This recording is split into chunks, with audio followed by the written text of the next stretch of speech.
শ্রমিক অবরোধে ৩৭ ঘন্টা ধরে বন্ধ নবীনগর চন্দ্রা মহাসড়ক। এই মুহূর্তে নবীনগর চন্দ্রা মহাসড়কের কবিরপুর এলাকায় রয়েছেন সহকর্মী শাহিনুর রহমান, যুক্ত হচ্ছেন সরাসরি। শাহিন, এই মুহূর্তে সড়কের কি অবস্থা দেখছেন?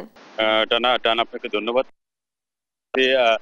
আসলে শিল্পাঞ্চলের যে কবিরপুর এলাকায় আপনাকে যদি জানিয়ে রাখি যে সকাল থেকেই যে গতকাল সকাল থেকে বার্সের যে গ্রুপের যে শ্রমিকরা আছে তারা বকেয়া বেতনের দাবিতে কিন্তু তারা সকাল ৮টা থেকে এখন পর্যন্ত কিন্তু তারা মহাসড়ক অবরোধ করে রেখেছে, এমনটি কিন্তু আমরা দেখতে পাচ্ছি। এবং সেই সাথে আপনাদেরকে জানাই এই যে তারা সারা দিন গতকালকে থেকে সারাদিন রাস্তা বন্ধ রাখার ফলে তীব্র যানজট সৃষ্টি হয়। সাধারণ মানুষ যারা খেটে খাওয়া মানুষ তাদের, আপনি জানেন সাভার আশুলিয়ার সবচেয়ে গুরুত্বপূর্ণ একটি রাস্তা নবীনগর যে চন্ডা মহাসড়ক, এই চন্ডা এবং নবীনগর মহাসড়কের দুপাশে কিন্তু অসংখ্য শিল্প কারখানা গড়ে উঠেছে এবং বড় বড় দুটি প্রতিষ্ঠান, বিশেষ করে ঢাকা ইপিজেডের দুটি প্রতিষ্ঠানই কিন্তু এখানে আছে, যার ফলে আপনি এখানে যে মানুষের কতটা ভোগান্তিতে দিন পার করেছে এটা না দেখলে আসলে বোঝা যায় না।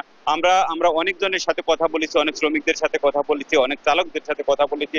তারা কিন্তু এই যে এতক্ষণ দীর্ঘক্ষণ যে তারা রাস্তা বন্ধ করে রেখেছে তাদের ব্যাপারে একটা সিদ্ধান্ত নেয়ার কথা কিন্তু জানিয়েছে শ্রমিকরা এবং চালকরা।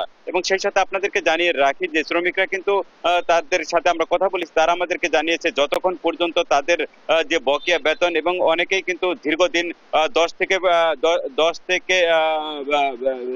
12 বছর পর্যন্ত চাকরি করেছে, তারা চাকরিচ্যুত হয়েছে, তাদেরকে যাতে 3 মাস 13 দিনের বেতন দেওয়া হয় এমনটি কিন্তু আমরা শুনতে পেরেছি। যাই হোক, যতটা এখন পর্যন্ত কোন রকম অপ্রীতিকর কোনো ঘটনা ঘটে নাই, কিন্তু সড়ক মহাসড়ক যে বিশেষ করে নবীনগর চন্ডা মহাসড়ক কিন্তু তারা অবরোধ করে রেখেছে। এই ছিল নবীনগর চন্ডা মহাসড়ক কবিরপুর থেকে। ধন্যবাদ আপনাকে। নবীনগর চন্দ্রা মহাসড়ক থেকে যুক্ত ছিলেন আমাদের সহকর্মী।